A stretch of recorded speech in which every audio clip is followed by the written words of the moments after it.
ನಮಸ್ಕಾರ. ಯೌವನ ಎನ್ನುವುದು ಮನುಷ್ಯನ ಜೀವನದ ಅತಿ ದೊಡ್ಡ ಆಸ್ತಿ. ಆಚಾರ್ಯ ಚಾಣಕ್ಯರು ಹೇಳ್ತಾರೆ, ಯೌವನ, ಸಂಪತ್ತು ಮತ್ತು ಅಧಿಕಾರ ಈ ಮೂರು ಒಟ್ಟಿಗೆ ಸೇರಿದರೆ ವಿವೇಚನೆಯಿಲ್ಲದ ಮನುಷ್ಯನಿಗೆ ಅದು ವಿನಾಶದ ಹಾದಿಯಾಗುತ್ತದೆ. ನಿಮ್ಮ ರಕ್ತ ಕುದಿಯುತ್ತಿರುವಾಗಲೇ ನೀವು ಸಾಧಿಸಬೇಕಾದ್ದು ಏನು? ಯುವಜನತೆ ಹೆಚ್ಚಾಗಿ ಎಡವುವ ಜಾಗ ಯಾವುದು? ಇಂದು ನಾವು ನಿಮ್ಮ ಭವಿಷ್ಯವನ್ನು ಬಂಗಾರವಾಗಿಸಬಲ್ಲ ಚಾಣಕ್ಯ ನೀತಿಯ 3 ಕ್ರಾಂತಿಕಾರಿ ಸೂತ್ರಗಳನ್ನು ತಿಳಿಯೋಣ. 1.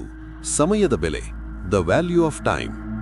ಚಾಣಕ್ಯರ ಮೊದಲ ಕಟು ಸತ್ಯ: ಹೋದ ಸಮಯ ಮತ್ತು ಕಳೆದ ಯೌವನ ಮತ್ತೆ ಎಂದಿಗೂ ಮರಳಿ ಬರುವುದಿಲ್ಲ.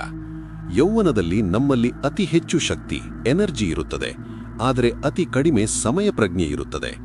ಯಾರು ಈ ಅಮೂಲ್ಯವಾದ ಸಮಯವನ್ನು ಕೇವಲ ಮೋಜುಮಸ್ತಿ, ನಿದ್ದೆ ಮತ್ತು ಅತಿಯಾದ ಸಾಮಾಜಿಕ ಜಾಲತಾಣಗಳಲ್ಲಿ ವ್ಯರ್ಥ ಮಾಡುತ್ತಾರೋ ಅವರು ಜೀವನವಿಡೀ ಬಡತನ ಮತ್ತು ಪಶ್ಚಾತ್ತಾಪದಲ್ಲಿ ಬದುಕಬೇಕಾಗುತ್ತದೆ. ಯೌವನದಲ್ಲಿ ಕಷ್ಟಪಟ್ಟರೆ ಮಾತ್ರ ವೃದ್ಧಾಪ್ಯದಲ್ಲಿ ಸುಖವಾಗಿರಲು ಸಾಧ್ಯ. ನಿಮ್ಮ ಪ್ರತಿ ನಿಮಿಷವೂ ನಿಮ್ಮ ಗುರಿಯತ್ತ ಇರಲಿ. 2. ಕೆಟ್ಟ ಸಹವಾಸದ ಕಿಚ್ಚು, the danger of bad company. ಚಾಣಕ್ಯರು ಎಚ್ಚರಿಸುತ್ತಾರೆ, ವಿಷಪೂರಿತ ಹಾವಿಗಿಂತ ಕೆಟ್ಟ ಗೆಳೆಯ ಹೆಚ್ಚು ಅಪಾಯಕಾರಿ. ಯೌವನದಲ್ಲಿ ನಮ್ಮ ಸ್ವಂತ ಬುದ್ಧಿಗಿಂತ ಗೆಳೆಯರ ಪ್ರಭಾವ ಹೆಚ್ಚಿರುತ್ತದೆ.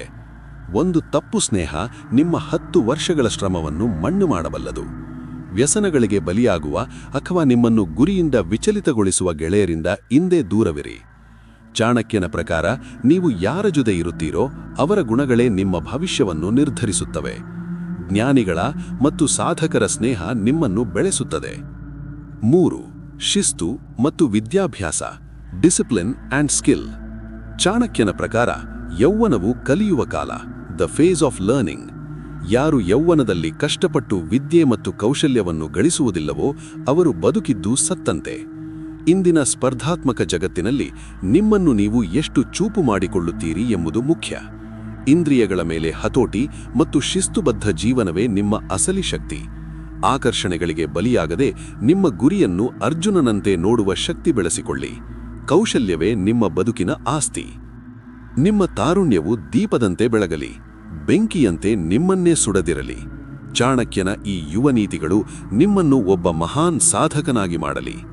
ಯೌವನದಲ್ಲಿ ನೀವು ಅತಿ ಹೆಚ್ಚು ಸಮಯವನ್ನು ಯಾವುದಕ್ಕಾಗಿ ಬಳಸುತ್ತಿದ್ದೀರಿ?